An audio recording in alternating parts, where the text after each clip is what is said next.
Magandang gabi, no? Higit sila sa ating dakilang Diyos Ama at sa inyong lahat ng kabayan. Mga kabayan, no? Napanood ko yung balita, no, sa China at sa Pilipinas, no? Tagal-tagang tayo'y binubuli, mga kabayan, no? Kasi masyado silang interesado sa ating Philippine Sea, no? So mga kabayan, ito pong taong ito ay may ano po to, no? May posibilidad po, mga kabayan, na gaganda ang pagkitungo ng China sa Pilipinas, no? Maring isauli, no, itong West Philippine Sea, no, sa atin. So ayun po ang masabi ko sa inyo. Ito po ay hindi po, no, mapasa kanila itong West Philippine Sea, no, kasi isasauli nila po ito dito sa atin, no, sa ating bansa, yung nasakupan natin, mga kabayan. So mga kabayan,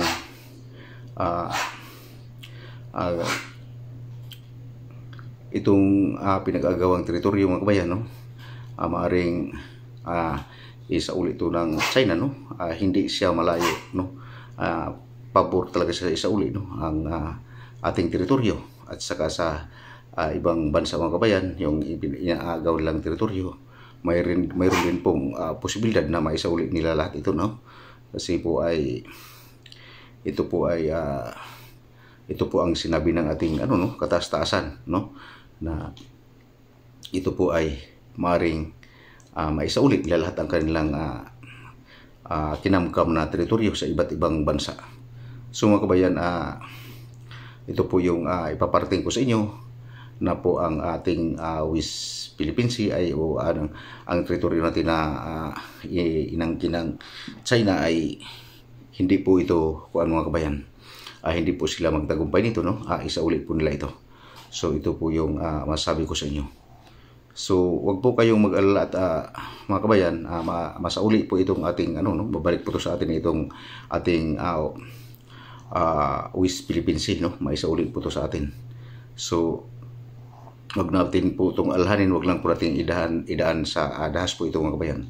Kasi upang wala pong gulo, no, idaan po natin sa tamang proseso. Ayun po ang masabi ko, no, sa higit sa ating gobyerno, no. Ito po ay isauli po nila ito dito sa atin, itong ating teritoryo, no. Magkaroon po po, no, na magandang pagkikitungo ang China sa atin itong 2025. Hanggang sa huling mga araw, mga kabayan, magkaroon po tayo ng magandang relasyon sa China, no, upang maunawaan ninyo, no. So mga kabayan, ito po yung itatanong ko sa ating kataas-taasan, no. So ganun po, no. Ngunit may binago ng ating dakilang kataas-taasan dito, no. Ang may gumawa ng langit at lupa. May binago po siya dito sa China, no, na ito po yung di ko lang po sabihin sa mga kabayan kung ano ang binago, no. So malaki ang binago ng ating dakilang ama dito, no, sa China. So kaya po maaari po maisauli lahat ang mga kinamkamilang mga teritoryo sa bawat sa iba't ibang bansa, no. Yun po ang masabi ko sa inyo upang maunawaan natin, kabayan.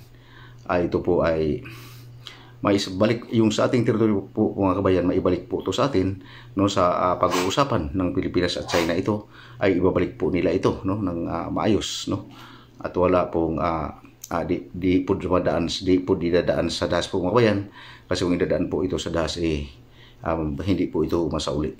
Ito po yung masabi ko sa inyo, ang ating gobyerno, no, makipag-usap ng maayos dito sa China, kasi ang sinasabi ng ating amang kataas-taasan sa langit na ito po ay maibalik sa atin, no. Ayan po ang masabi ko sa inyo. So mga kabayan, ang masabi ko lang na relax lang po, no. Wag po tayong relax lang po tayong lahat ng mga Pilipino.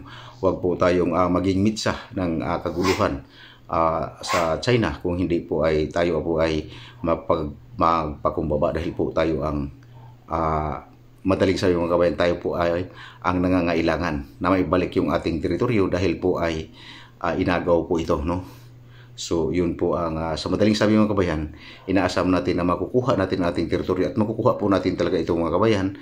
Upang maunawa ninyo, yun dapat ay kausapin ito ng ating gobyerno ng masinsinan ang China na maibalik ito sa itong taong 2025. Kung di man ito mabalik sa taong 2025, maibalik sa taong 2026 mga kabayan. So magkaroon na po mula itong 2025 mga kabayan, magkaroon na po ng magandang ugnayan ang China at saka Pilipinas, no? Babalik na po ang relasyon nito na isang mabuting relasyon, no? Upang maunawa ninyo hindi lang dito sa ating bansa, maging sa ibang bansa man na inagawan din nila ng teritoryo. So mga kabayan, ito lang po yung masabi ko sa inyo na parating ko, no, nasa sa ating gobyerno, no, kausapin lang China ang maayos ay ibabalik itong ating teritoryo, no, upang maunawa ninyo. So hanggang dito lang mga kabayan, no. Magandang gabi, no, higit sa lahat sa ating dakilang Diyos sa inyong lahat mga kabayan.